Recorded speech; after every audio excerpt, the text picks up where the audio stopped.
Il dit ceci.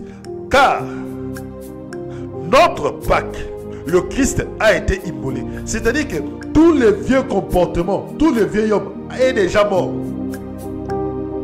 Le vieil homme est déjà mort. Vous êtes libre. Tu n'es plus en mariage avec le vieil homme. Tu n'es plus en mariage avec le vieil homme.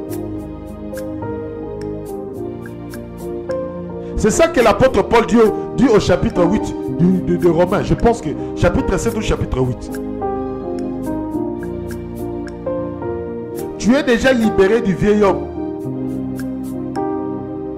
Ton ancien époux, le vieil homme, celui qui avait de mauvais comportements, celui qui avait de mauvais caractère, est déjà mort. Maintenant, ton nouveau époux, c'est le Seigneur Jésus-Christ. Or, ton nouveau époux est en toi. Et comme il est en toi, tu marcheras dans la sainteté. Comme il est en toi, il t'a donné le pouvoir de résister au péché, de ne pas te laisser dominer par le diable.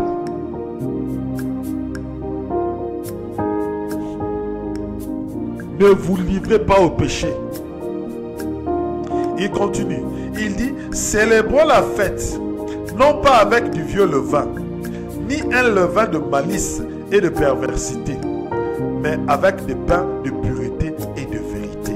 Alléluia. D'autres personnes, ce n'est pas le mauvais comportement, mais c'est la malice et la perversité. D'autres personnes, c'est la malice et la perversité.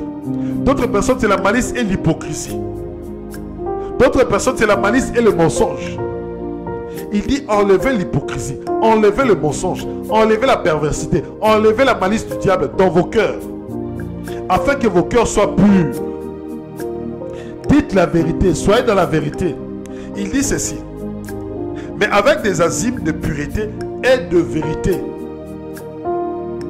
Le Seigneur Jésus-Christ, ce matin, veut que tu sois vrai devant lui. Lorsque tu manges le repas de son Fils, lorsque tu manges le repas du Seigneur Jésus-Christ, il veut que tu sois vrai devant lui. C'est-à-dire qu'il regarde ton cœur, il dit que celui-ci a un cœur vrai.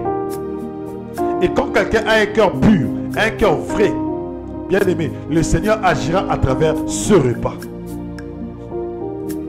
Je dis, je répète, quand quelqu'un a le cœur pur, quand quelqu'un a le cœur vrai devant Dieu, et il mange le repas du Seigneur avec un cœur sincère, bien aimé dans le Seigneur, ce repas changera la vie de cette personne. Je vous dis vrai, ce repas changera la vie de cette personne.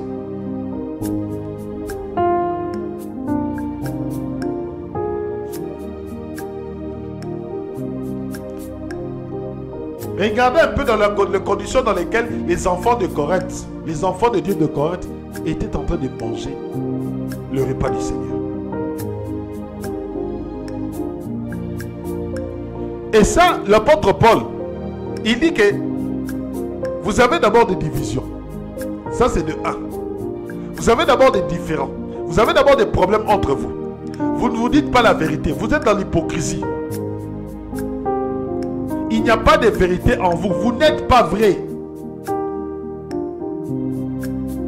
Il dit, lorsque vous vous réunissez, au lieu que vous devenez meilleur, vous devenez que pire. Bien-aimés, lorsque nous réunissons dans l'église La Grâce de Dieu Paris-France, c'est pour devenir meilleur. Moi, je viens à l'église pour que je devienne meilleur. Pour que lorsque je sors de l'église, je vais dans ma vie de chaque jour. Il faut que je sois meilleur. C'est-à-dire que les gens voient le changement dans mon comportement. Là où je mentais, je commence à dire la vérité. Il faut que le monde le sache. Il faut que le monde le voie. Mais certains, lorsqu'ils viennent à l'église, c'est pour devenir pire. Je ne donnerai pas même des exemples au niveau des mariés. Une femme qui va chaque dimanche à l'église, une femme intercesseuse, mais elle est impolie. Elle ne respecte pas son mari.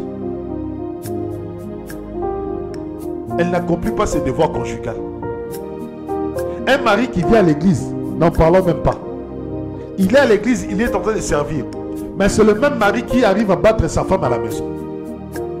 C'est pour cela l'apôtre Paul dit, Lorsque vous vous réunissez, vous ne vous réunissez pas pour être meilleur.